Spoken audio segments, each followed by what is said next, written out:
Mridula Sinha ji former governor Goa की तो थी, लेकिन इनका बहुत सारा academic work has been produce in many a language and many a places.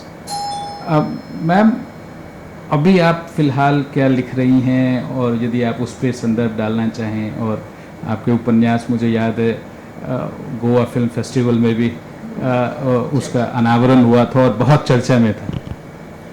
नहीं, अभी तो मैं करीब 80 किताबें हुई, लेकिन वो सभी विधाओं में है। उपन्यास भी है, कहानियाँ भी हैं, लेकिन ज़्यादातर मैंने जो सोशल इश्यूज हैं उनको लिया है। और उसके बाद विषय जो मैंने लिया है, जैसे मैं महिलाओं से जब बात करती थी तो अधिकांश पढ़ी लिखी महिलाओं में नहीं भारत में तो महिलाओं की स्थिति बहुत ख़राब है, मैंने वही रोना रोती थी। जब एक बार उनसे पूछा क्या लिख रही हैं, बड़े पोस्ट पर महिला थी, महिलाओं को न्याय दिलाने वाले पोस्ट पर थी। मुझसे पूछा मतलब बहन क्या लिख रहे हैं, मैंने कहा मैं सीता की आत्मकथा लिख रही हूँ। बोली बेचारी सीता। मैंने कहा मैं इसीलिए लिख रही हूँ, सीता को कोई बेचारी न कहे, वो इतना इस तरह सीता, सावित्री, मंदोदरी, वो भी एक बहुत बड़ी महिला है हिम्मत वाली, मंदोदरी। अब तारा समाप्त किया है कोरोना काल में, बाली की पत्नी सावित्री, अहिल्या, ये सब लिखना शुरू किया नई पीढ़ी के लिए। और सबके अंग्रेजी अनुवाद हो रहे हैं, अन्य भाषाओं में भी हुए। और अंग्रेजी, क्योंकि नई पीढ़ी अंग्रेजी भाषा समझती है, पढ़ती है, अच्छी बात है। हमने उसको अंग्रेजी भाषा में लगाया है तो बेचारे क्या करेंगे उसे। तो बच्चों को भी पढ़ाने के लिए कि उनको अपने मन में गौरव भाव है, हीन भावना हटाकर, कि भारत में महिलाओं की स्थिति बहुत ख़राब है और भारत में महिलाओं का कोई इतिहास ही नहीं है। भारत में महिला का इतिहास है कि वो जलाई दी जाती थी या स्वयं सती हो जाती थी, ये सारा इतिहास पढ़ाया जा रहा है। तो ये भारत का इतिहास नहीं है। इसलिए मैंने ये सब जो चरित्र हैं, उन चरित्रों को आत्मकथ्य शैली में लिखना शुरू किया है और लोगों को बहुत पसंद आ रहा है कि उन लोग जान रहे हैं अपने ढंग से मंदोदरी के बारे में, सीता के बारे में, और लिखती जा रही हूँ। और सब जितना लिख पाऊँगी एक हुआ। दूसरा, मेरा पहला उपन्यास 81 में आया, वो उपन्यास विकलांगों की स्थिति पर था। तो उस पर कोई उपन्यास नहीं लिखा गया था तब तक, अब तक भी नहीं लिखा गया है। हाँ, जैनेन्द्र जी आए थे उसके उद्घाटन में, तो उन्होंने कहा था कि ये पहला उपन्यास है, तुमने क्यों लिया ये विषय। तो मैंने कहा कि नहीं, वैसे जो माँ बाप हैं जो ऐसे बच्चों को पाल रहे हैं, उनको हिम्मत दिलाने के लिए, उनको बताने के लिए।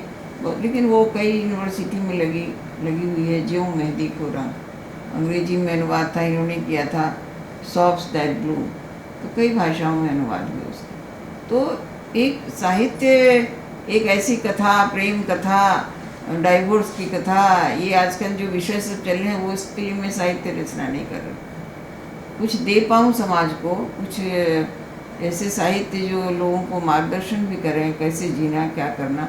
और ज़्यादातर मैं ग्रामीण क्षेत्र से पात्र लाती हूँ, और वैसे पात्र जिनको मैंने देखा है, वैसे द्वंद्व जिसको मैंने नज़दीक से देखा है, और उन सब का फिर तो इसलिए लोक साहित्य में मेरी बहुत ज़्यादा रुचि है। लोक साहित्य का बहुत कुछ लिखा है। अपने करंट अफेयर्स और जो हाल फिलहाल में, जैसे आपने खुद कहा कि आप स्वच्छता के ब्रांड एम्बेसडर भारत सरकार के लिए थे, तो वो भी बहुत एक सक्सेसफुल स्टोरी है पूरी दुनिया के लिए। हार्वर्ड बिजनेस स्कूल तक उसकी चर्चा हो रही है। उस पर यदि आप संदर्भ, अभियान पर सबसे पहले, जैसे मैं लिखती हूँ इसलिए मैंने 2 किताबें लिखी। एक अंग्रेजी की किताब, वो हम दोनों ने मिलकर लिखी, और एक हिंदी की। सबसे पहले वो काम किया, काम शुरू करने से पहले सबसे पहला नाम मेरा था।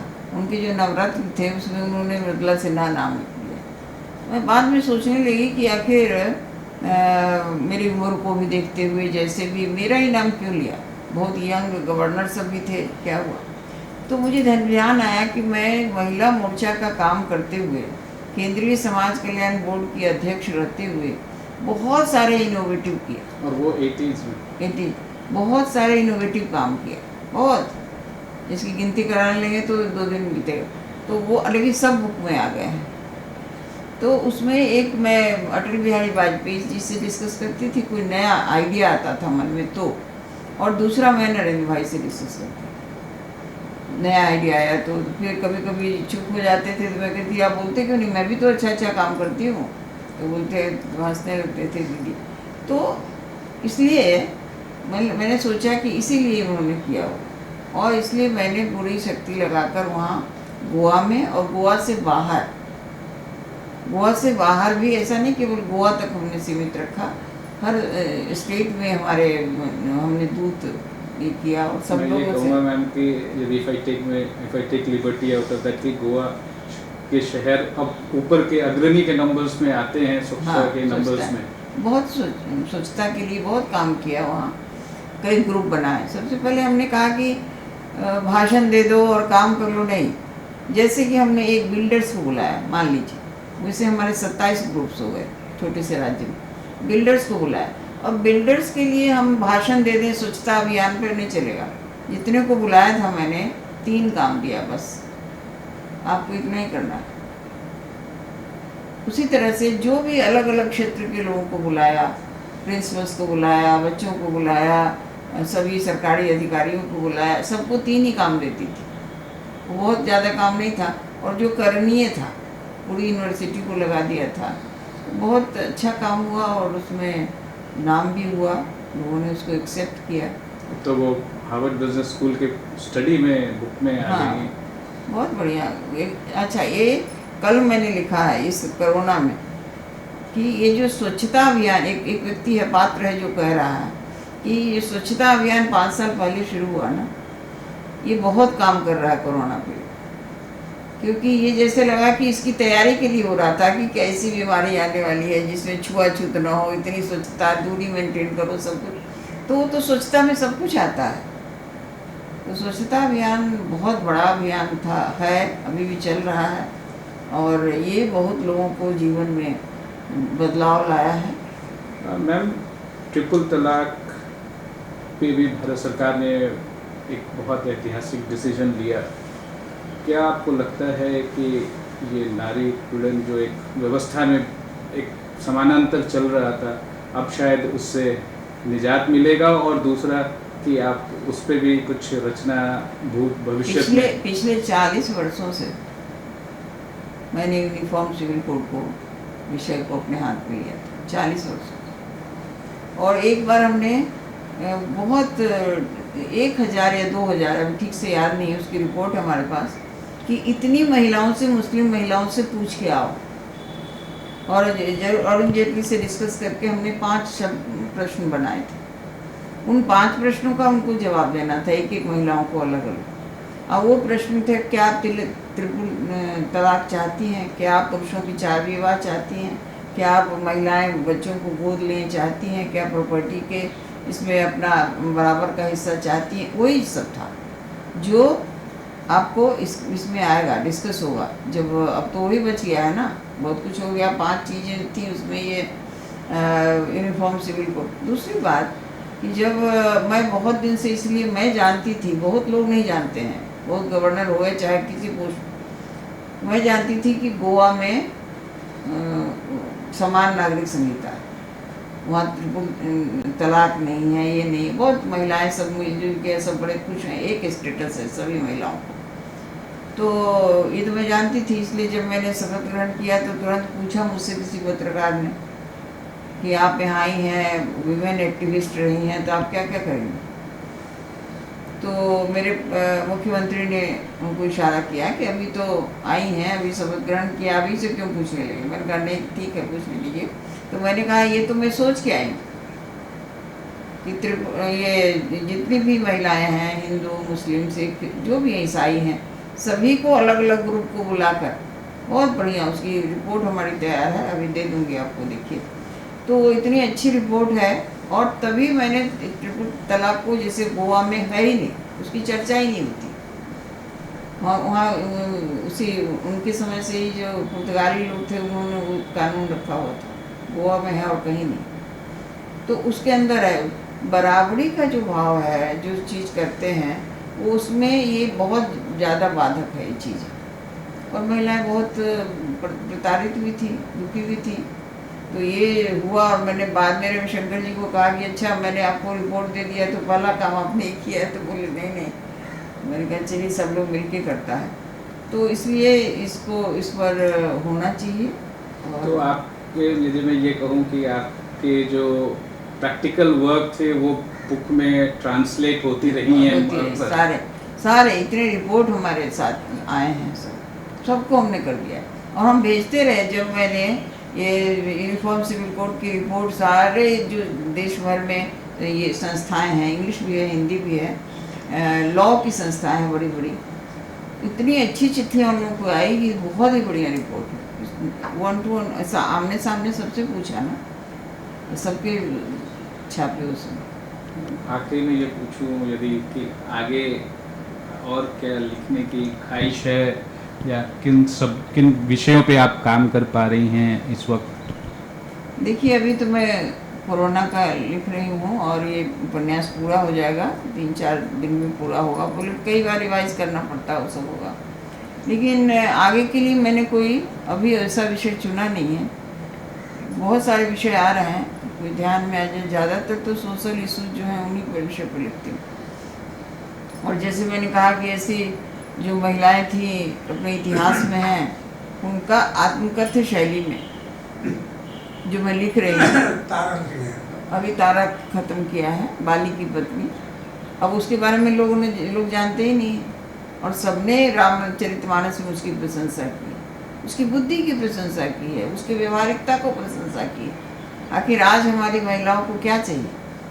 उन सब चीज़ों को दिखाना, वही सब हमारे तो इतिहास के पात्र हैं, वो बहुत ही प्रेरक पात्र हैं। उसको प्रस्तुतिकरण वैसे हो तभी तो होता है ना, कहानी वही रहेगी। आप कैसे प्रस्तुत कर सकते हैं? मुझे किसी एमपी ने पूछा, जब उन्होंने सीता पुनी बोली पढ़ ली, तब पूछा कि त्यागी जी ने कैसी त्यागी, तो उन्होंने पूछा कि आप कैसे लिख सकती हैं आत्मकथा, थोड़ा कड़क आवाज़ में।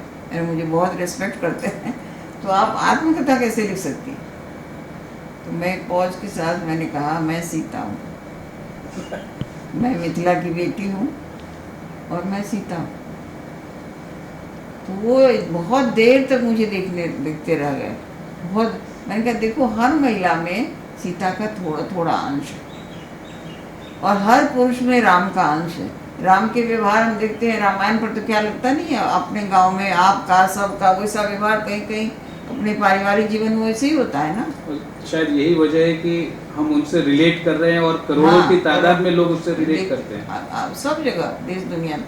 तो सीता का अंश है सबके अंदर, उसको उभारने की जरूरत है। उसको या तो इसे, जैसे मैंने एक महिला ने बेचारी सीता कह दिया, वो बेचारी थोड़ी थी, वो कितनी बड़ी कितनी महान, और बिना पति के 2-2 बच्चों को ऐसे पाल पोस के बड़ा किया कि वो बड़े कुशल राजा हुए। कभी ऐसे व्यक्तित्व को मैंने उस तरह से जो था, मैंने नहीं उभारा है, जो था वो अपने ढंग से मैंने सभी पात्रों का लिखा है। और भी इसमें लिखने की ज़रूरत है। कभी कभी तो लगता है इनको बताती हूँ कि इतने विषय आते हैं दिमाग में, लेकिन अब तो मानना होगा ना उम्र को भी। वैसे तो कहती हूँ सबको कि भाई आई एम ओनली 42, ये कहने से नहीं होगा जो होगा। Thank you ma'am, thank you for this wonderful interview, a good insight on the literature part, जो कि आपकी एक बहुत कई दशकों की धरोहर है, जो आपके माध्यम से जो आपको नहीं पहचान पाए, या जो आपकी पुस्तकों के माध्यम से आपको नहीं मिले हों, पुस्तकों के माध्यम से आपको जान पाए हों। आज ये इंटरव्यू शायद उनके लिए एक बहुत ही आई ओपनर होगा। Thank you very much. बहुत आशीर्वाद आप लोगों को, आगे बढ़े, आपके कंपनी को भी बहुत बहुत आशीर्वाद, चैनल को भी। और आप इसी तरह से लोगों से जो समाज के भले के लिए बातें होंगी, उन बातों को निकाल करके अपने चैनल पर लाइए। लोग आजकल चैनल देखते हैं, सुनते हैं, उससे प्रेरित होते हैं, और भारत का भविष्य अच्छा हो।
Download Tarang online radio app from Google Play Store.